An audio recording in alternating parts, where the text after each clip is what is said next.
Every biker has heard Trump's new call. Look which city they are heading to now. President Trump is holding a rally in Phoenix on Tuesday, and leftist groups are already trying to cause trouble. 14 groups are going to protest the rally and have urged others to book free tickets to attend so that the arena seats are empty. Bikers for Trump, we have nothing in common with white supremacists. But Washington Times reports those protesters didn't count on one thing: bikers.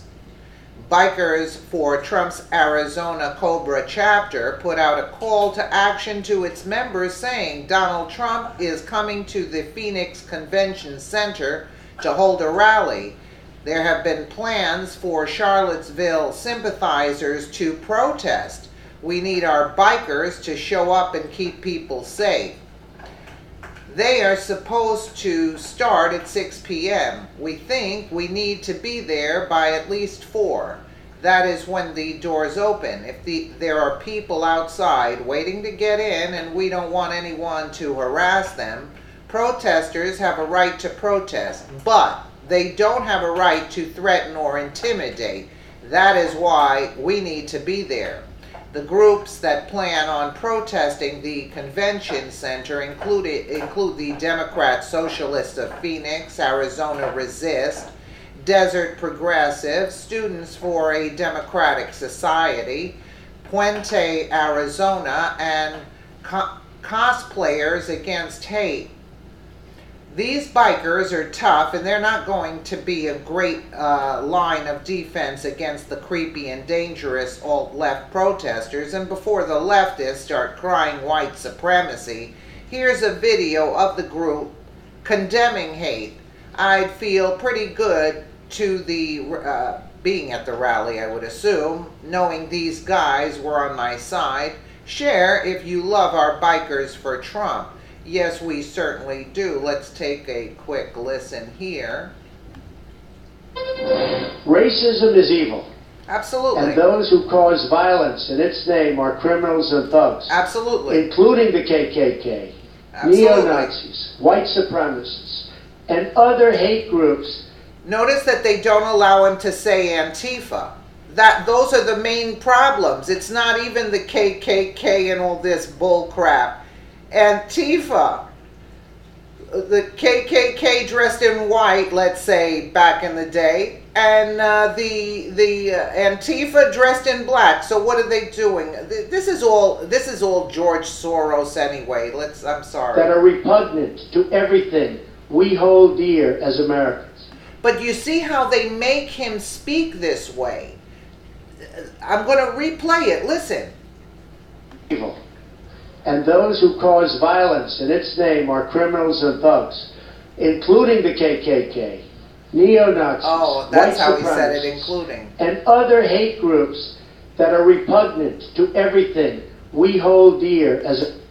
But shouldn't he have said the Antifa? Do you see how they're programming Trump in order not to speak the way he would actually normally speak, like the rest of you guys and I would speak that way? We would point out to all of them and name them. If you're going to name the KKK, name Antifa also while you're at it. You see what I'm saying? But they told him no. And this is the elite, you know, telling, oh no, you're not going to sound presidential. Americans. You heard it, President Trump denouncing the white supremacists in Charlottesville. Now, some pro-Trump groups are being... Again, see, this is what aggravates me. I can't even listen to this, but I'm sorry I'm interrupting you guys. Listen. ...tarred with the same brush as the white supremacists. We're joined now by Chris Cox, founder of Bikers for Trump. Chris, this is you. You turn up with your Harleys, your leather jackets, and you look tough, you're big guys. You're being tarred with the same brush as the white supremacists. What do you say about that?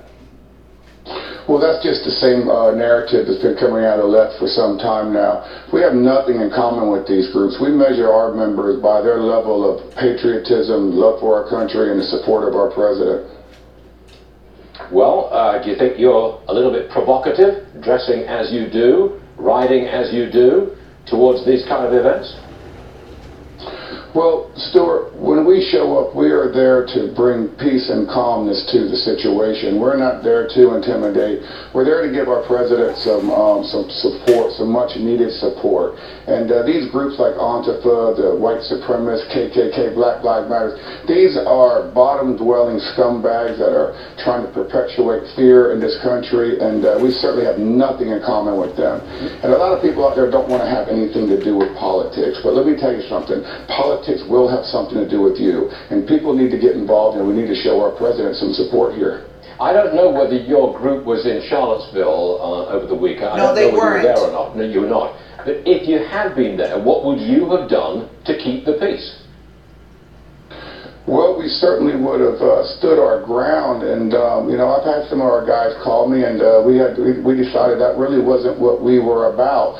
We are here to support Donald Trump and his agenda. Okay, we are to push his voice forward to try to reach out to this demographic to continue growing. We're looking at almost 500,000 strong now. We're going to be in a position to swing votes. Our main thing is that we want to identify congressional members across the country and senatorial members, and we're going to get their pledge for our president, and we're going to hold them to that pledge, and we're going to help swing that vote and get them in there. But as far as out there and stepping and getting our hands dirty in civil disobedience and really just going against the fabric of this country, that's not what we're about. We've spent a lot of time policing our members. We don't have felons that are serving in leadership positions. We have community leaders out there. We have blue-collar guys. We have evangelical Bikers for Christ. We have veterans and combat veterans in front of our group.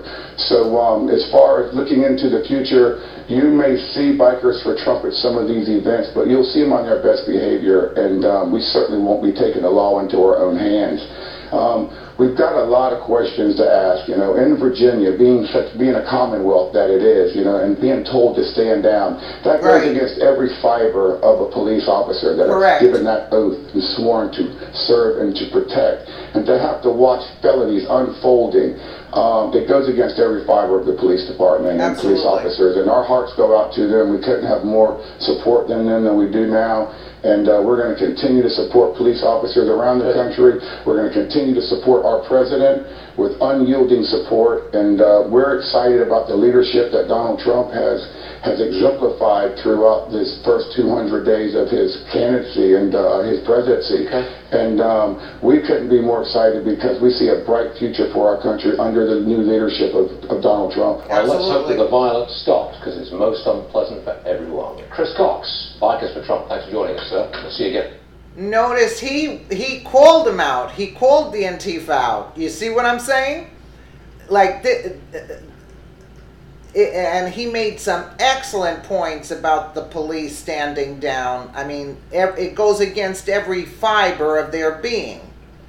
But what I say, why don't we catch the mayors and the that are telling the officers to stand down and throw them in the middle of all this? That would have been a nice sight to see. And meanwhile, the officers are standing down. Just throw them in the middle of that, you know? Let me know what you guys think in the comments below. And again, thank you so much for watching.